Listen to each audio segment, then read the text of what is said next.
Number: the grocery store incident. The fluorescent lights buzzed overhead as I examined the Wagyu steaks in my cart. Their marbled perfection worth every penny of the ridiculous price tag. I'd earned this splurge after 20 years climbing from beat cop to police chief, and tonight's dinner would celebrate another successful week keeping our city safe. The upscale market on Elm Street was my usual stop, the kind of place where the shopping carts actually rolled straight and the produce looked like it belonged in a magazine. That's when Jake Wilson appeared beside my cart like some entitled specter, his athletic frame blocking my path with the casual arrogance of someone who'd never heard no in his 20-something years. His eyes locked onto those expensive steaks with the calculating intensity of a predator sizing up prey. "Those Wagyu steaks are mine," he declared loud enough for half the store to hear. "You can't afford food like that anyway." The words hung in the air like a slap, drawing stares from other shoppers who suddenly found themselves witnessing something ugly unfold in the meat section. I continued examining an avocado, my off-duty hoodie and jeans apparently painting me as someone unworthy of premium groceries in this kid's warped worldview. His mother materialized moments later, perfectly coiffed and radiating the particular brand of suburban entitlement that comes with too much time and too little perspective. "My son is absolutely right," Brenda Wilson announced, her voice sharp enough to cut glass. "Someone like you has no business buying food like that."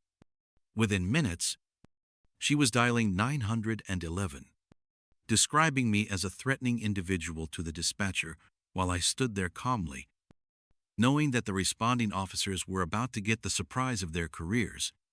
What this neighborhood Karen didn't realize was that those badges and patrol cars belonged to my department, and the man she was trying to have arrested was the same one who signed their paychecks. But I'm getting ahead of myself. Let me start from the beginning. Number. Moving to Willowbrook Heights. 3 months earlier, I'd purchased my dream home on Maple Ridge Drive in Willowbrook Heights, one of the city's most prestigious neighborhoods. The modern 2-story house with floor-to-ceiling windows and professional landscaping represented everything I'd worked toward during my career in law enforcement. Starting as a beat cop 20 years ago, I'd earned every promotion through dedication, integrity, and genuine care for the community I served. The house cost more than most people make in 5 years, but I'd saved carefully and invested wisely. My salary as police chief, combined with smart financial planning and absolutely no family obligations to drain my resources, had finally paid off in this spectacular property. The electronic gate, pristine driveway, and state-of-the-art security system weren't just luxuries, they were symbols of how far hard work could take someone willing to earn it. Willowbrook Heights operated under a homeowners association, which seemed reasonable enough. The monthly dues promised well-maintained common areas, community security, and preservation of property values. The welcome packet I received from HOA President Brenda Wilson appeared professional and comprehensive, outlining various rules and procedures that seemed designed to maintain the neighborhood's upscale character. My first few weeks were blissfully quiet. I worked long days at the station, came home to my beautiful house, and gradually began to appreciate the peace that came with living in a well-managed community. The neighbors seemed pleasant enough during our brief encounters, polite waves, while collecting mail, friendly nods during evening walks. The kind of cordial distance that professional adults maintain in suburban settings. I made a point of keeping my career private initially. Being a police chief comes with certain complications in social situations, and I'd learned over the years that people react differently once they know what I do for a living. Some become overly deferential, others hostile, and many simply awkward. I preferred to let people form their opinions of me as a neighbor first, without the baggage that comes with my profession. The first sign of trouble came 6 weeks after I moved in, when I found a formal notice from the HOA in my mailbox. Apparently, my garbage cans were positioned incorrectly on collection day 3 inches too far from the curb. according to some Byzantine regulation buried in the community guidelines. The fine was $50, which seemed excessive for such a minor infraction, but I paid it to avoid conflict. 2 weeks later, another notice arrived, claiming my lawn needed immediate attention, despite the fact that my landscaping service had visited just 3 days prior. This time the fine was $75, and the tone of the letter was considerably less friendly. I began to suspect that someone in the HOA leadership had taken a particular interest in my property, though I couldn't understand why. The third notice was the most ridiculous yet: a $100 fine for unauthorized vehicles because my police department sedan was parked in my own driveway overnight. The car was unmarked, black, and completely indistinguishable from any other government vehicle, but apparently it violated some regulation about commercial vehicles in residential areas. The letter threatened escalating penalties and possible legal action if these violations continued. I decided it was time to attend an HOA meeting and address these issues directly. Number. The HOA meeting disaster. The monthly HOA meeting was held in the community center, a modest building that looked like it hadn't been updated since the 1990s, despite the dues we all paid for facility maintenance. About 20 residents attended, mostly older couples and a few middle-aged professionals like myself. Brenda Wilson presided over the meeting, with the self-important authority of someone who took her unpaid position very seriously. She was exactly what central casting would order for entitled suburban mom-perfectly styled blonde hair, designer athleisure wear, and that particular expression of perpetual dissatisfaction that comes from having too much time and not enough real problems. Her son Jake sat beside her, playing with his phone and occasionally rolling his eyes at the proceedings with the bored arrogance of someone whose biggest challenge was deciding which expensive restaurant to visit that evening. When I introduced myself during the new resident portion of the meeting, I could feel the room's energy shift. Several neighbors seemed genuinely pleased to meet me, asking about my work and where I'd moved from.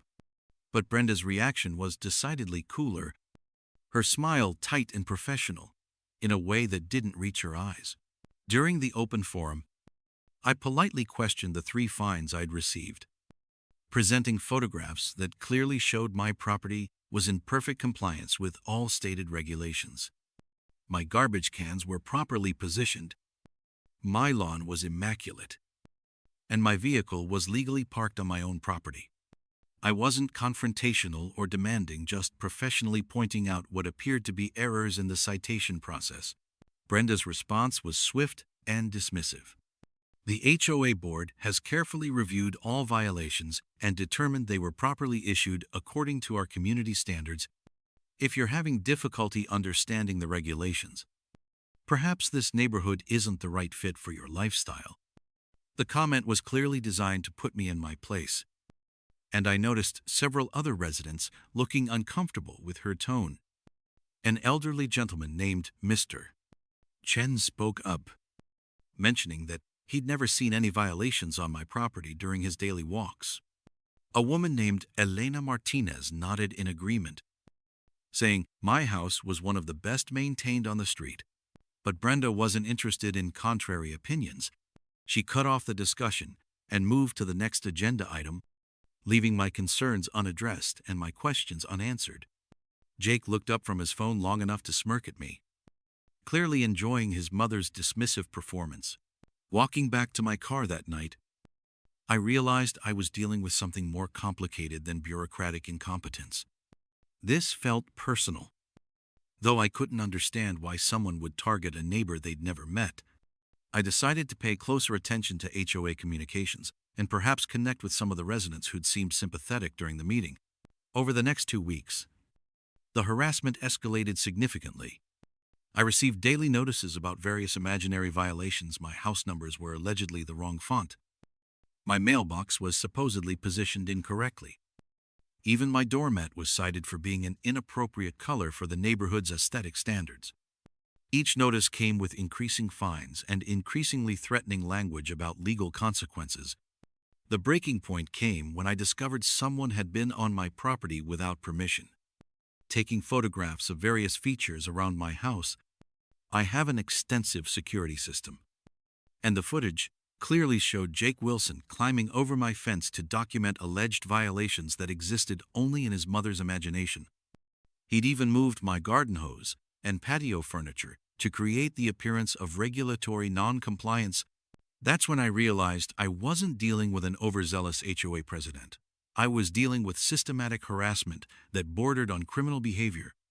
And that's exactly what I was thinking about when I decided to treat myself to those expensive steaks at the upscale market on Elm Street. Number. The grocery store confrontation escalates. After Jake's initial demand for my groceries and his mother's immediate support, the situation deteriorated rapidly. Other shoppers began pulling out their phones, recording what was clearly becoming a significant public disturbance. The teenage cashier looked mortified but seemed afraid to intervene, probably worried about losing his job over a customer dispute involving wealthy residents. Brenda Wilson launched into an elaborate performance about neighborhood security and appropriate behavior, her voice carrying that special tone of authority she'd perfected during HOA meetings. She positioned herself as the concerned community leader, protecting local standards from someone who obviously didn't belong in their upscale neighborhood. "I'm calling the police about this threatening individual," she announced loudly, making sure everyone could hear her description of me as dangerous and out of place. The theatrical display was impressive. She managed to project both fear and righteous indignation while maintaining the composed authority of someone accustomed to being obeyed. Jake stood behind her, nodding emphatically, adding his own commentary about how people like me needed to learn respect for community standards. The kid's entitlement was breathtaking. Here he was, probably never having worked a day in his life, lecturing me about earning my place in society. What made the situation particularly surreal was how completely wrong their assumptions were. They'd constructed an entire narrative about who I was and what I represented based solely on my appearance and the fact that I was shopping for expensive groceries while dressed casually. In their minds, I was some kind of interloper who needed to be taught a lesson about knowing my place. I continued shopping calmly, loading my cart with the Wagyu steaks, organic vegetables, and expensive wine that had apparently triggered this whole confrontation. My composure seemed to infuriate them even more. They clearly expected me to either back down or escalate the conflict, giving them justification for their behavior. The police response time was impressive. Less than 10 minutes from Brenda's call to seeing flashing lights in the parking lot. I had to give credit to my department for taking calls seriously, even ones that probably sounded questionable over the radio. 2 officers entered the store, Martinez and Smith, both good cops I'd worked with for years. Though they didn't recognize me in my civilian clothes, Officer Martinez approached the situation professionally. But I could see the immediate assumptions being made based on the scene in front of them. Here was a well-dressed suburban mother and her son, clearly upset, facing off against a casually dressed black man in what appeared to be some kind of dispute over groceries. Brenda launched into her performance before the officers could properly assess the situation. She had worked herself into genuine tears by this point, clutching Jake's arm like she was protecting him from imminent danger. Her story was perfectly crafted. I was the aggressor who had confronted Jake when he simply asked about the expensive steaks, becoming hostile and threatening when questioned about my behavior. The woman could have won an Academy Award for that performance. The trembling voice, the protective mother stance, the perfect amount of fear mixed with indignation. She spoke about feeling helpless against aggressive behavior and wondering what kind of community allows such threatening conduct in public spaces. Officer Martinez looked between Brenda and me, clearly trying to piece together what had actually happened. I could see him taking in the expensive groceries in my cart, my casual clothing, and the fact that I was standing there completely calm while this woman was having what appeared to be a breakdown. When he asked for my side of the story, I explained calmly that I was grocery shopping when this young man demanded I give him my steaks. and his mother appeared to support his demand. I didn't raise my voice or show any emotion, just provided the facts in the same tone I'd use for any incident report. Jake jumped in with his own rehearsed victim performance, claiming I'd been totally aggressive and hostile, that he'd just commented on my groceries and I'd gotten all up in his face. The kid was good at this. Probably had years of practice getting out of trouble by letting mommy fight his battles. But I noticed something interesting. Several other customers were shaking their heads, and I caught one older woman whispering to her husband that the boy was lying. The truth has a way of revealing itself even when people try to bury it under theatrics. That's when Brenda played what she thought was her trump card, demanding the officers verify where I lived, claiming that people like me didn't belong in their neighborhood and betting I didn't have legitimate reasons for being there. Number building my case. While the Wilson family was busy destroying their credibility through increasingly outrageous behavior, I was quietly building a comprehensive case that would expose the full scope of their criminal enterprise. The grocery store incident had been just the beginning. Their real crimes were the systematic theft of HOA funds that had been going on for years. Elena Martinez, the neighbor who had witnessed the grocery store confrontation and followed our convoy home, became my most valuable ally in this investigation. She had been keeping detailed records of HOA financial irregularities for months, documenting the discrepancies between approved expenditures and actual community improvements. Elena was a retired teacher who had lived in Willowbrook Heights for over 15 years. Watching Brenda systematically dismantle the transparency and accountability that had once characterized their neighborhood association. Her documentation was meticulous photographs of unchanged common areas, copies of financial requests, and detailed timelines showing the correlation between HOA expenditures and Jake's expensive purchases. The breakthrough came when Elena managed to obtain copies of the HOA's official financial records through a formal request that Brenda couldn't legally refuse. As HOA president, she was required to make these documents available to any member who requested them. Though she clearly tried to discourage Elena by making the process as complicated as possible, when we finally got the paperwork, the discrepancies were even more obvious than we had suspected. Over the past 3 years, the Willowbrook Heights HOA had approved over $80 in community improvements, with almost nothing to show for it except Jake's increasingly expensive lifestyle. Cross-referencing Jake's social media posts with the HOA financial records was like watching a crime solve itself. Every major expenditure approved by the association was followed within days or weeks by evidence of Jake acquiring something expensive. The timeline was so obvious, it would have been laughable if it weren't so criminal. Elena created a detailed spreadsheet showing the correlation between HOA votes and Jake's purchases, complete with screenshots of his posts and photographs of the community areas that were supposedly improved. The evidence was comprehensive enough to present to law enforcement, which was exactly what we intended to do. The most damaging evidence came from Jake's own electronic records. Elena's technical skills were impressive. Apparently, her late husband had been in IT, and she had learned more about digital forensics than most people realize is possible. She managed to recover deleted social media posts where Jake had been even more explicit about his family's financial schemes. Jake's live stream confession, after my suspension, was the final piece of evidence we needed. The kid was so drunk on his perceived victory that he forgot basic self-preservation and started bragging about things no smart criminal would ever admit on camera. He provided evidence of his family's wealth while his mother was on television, claiming financial hardship. And he even mentioned specific amounts: the $12 for playground equipment, the $15 for security upgrades, while laughing about how stupid the neighbors were for not noticing where their money was really going.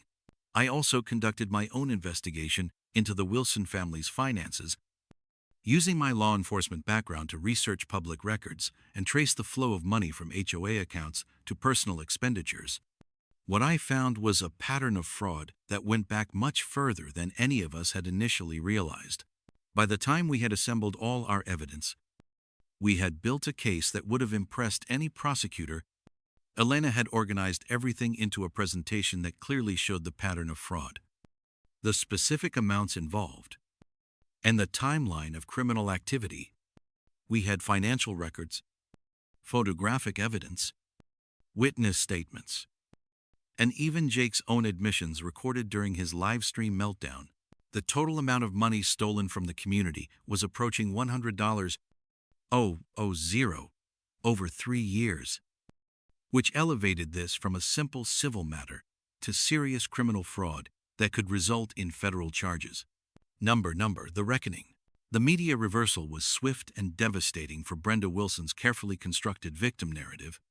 Elena had coordinated with investigative reporters who were already looking into HOA fraud cases, and our evidence package landed on their desks at the same time it was delivered to the FBI's White-Collar Crime Division and the District Attorney's Office within 48 hours.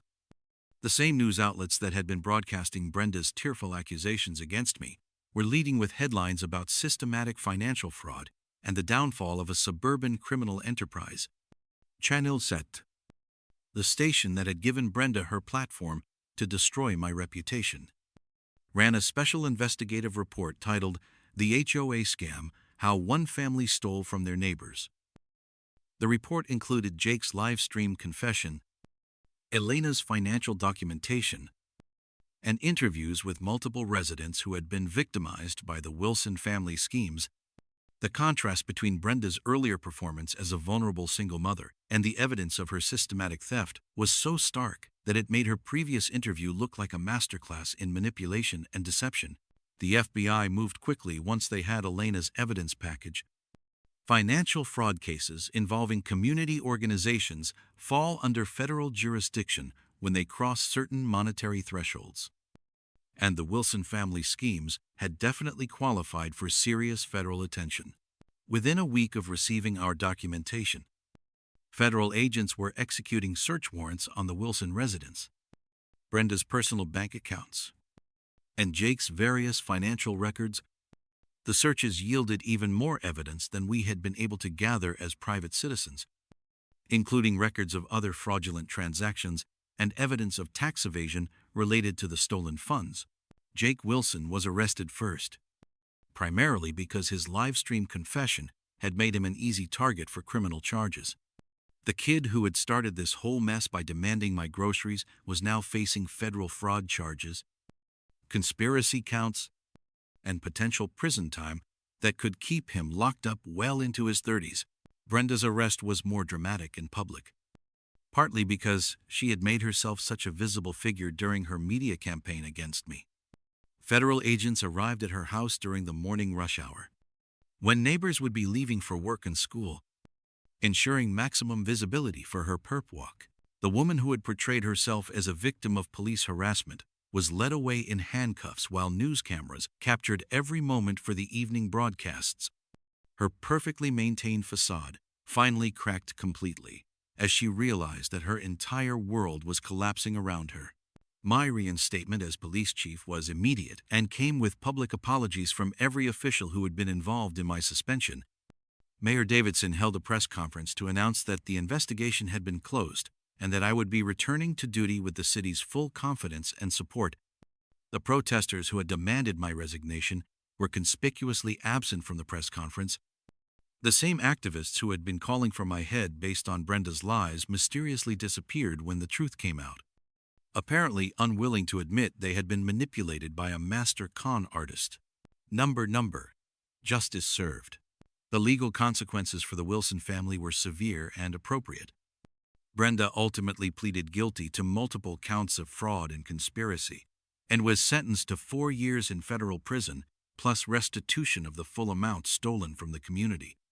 Jake received a lighter sentence due to his age and cooperation with investigators, but still faced 18 months in federal prison and 5 years of probation. Both were banned from ever serving in any fiduciary capacity for any organization, ensuring they could never again abuse positions of trust. The financial penalties were devastating. They lost their house, their luxury vehicles, and most of their personal assets to pay restitution to the HOA members they had victimized. Elena's emergence as a community leader was one of the most positive outcomes of this entire ordeal. The neighbors who had been working on the investigation unanimously elected her as the new HOA president, and she immediately implemented transparency measures that would prevent any future financial abuse. The recovered funds were more than enough to finally complete all the community improvements that residents had been paying for over the years. Elena supervised the installation of the playground equipment, security upgrades, and landscaping projects that the Wilson family had stolen money for but never provided. For the first time in years, residents could see exactly where their HOA dues were going, and the results were impressive. The community center got its roof repairs, the parking lot was properly resurfaced, and the common areas were beautifully landscaped. 6 months after this whole ordeal began, I hosted a neighborhood barbecue in my backyard to celebrate the community's recovery and Elena's leadership. The same neighbors who had once viewed me with suspicion were now sharing stories, laughing, and enjoying the kind of community spirit that should have existed all along.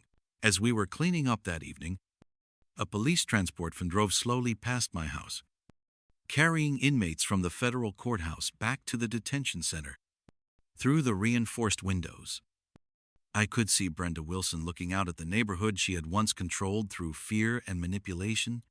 Our eyes met for just a moment before the van continued down the street, and I felt nothing but pity for someone who had thrown away everything for money and power that were never really hers to begin with. Justice had been served, the community had been restored, and the truth had finally prevailed over manipulation and lies. Sometimes the system works exactly as it should, even when it takes a little longer than we'd like. The Wilson family learned that there are consequences for victimizing innocent people, and our neighborhood learned that standing together against corruption is always more powerful than staying silent in the face of injustice.